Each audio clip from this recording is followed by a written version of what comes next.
সরকারের কাছে আমার একটাই অনুরোধ, আমি বুড়িবাগ ন্যায় বিচার চাই, ন্যায় বিচার চাই আমার বাবার আত্মার শান্তির জন্য, যাতে আমার বাবা মরে যায় কষ্ট পাওয়া গেছে, যে কষ্ট পাওয়া গেছে যেন আত্মা শান্তি পায়।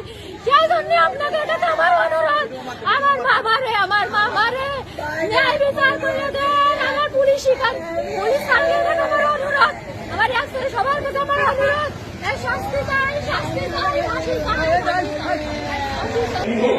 ন্যায় বিচার না করলে আমার বাবার আত্মা শান্তি পাবে। এরকম দেশে আসলে সনাতন ধর্মীয় অবলম্বী লোক কিভাবে বসবাস করে, যারা রাত বিরাত চলাফেরা করে, ব্যবসা বাণিজ্য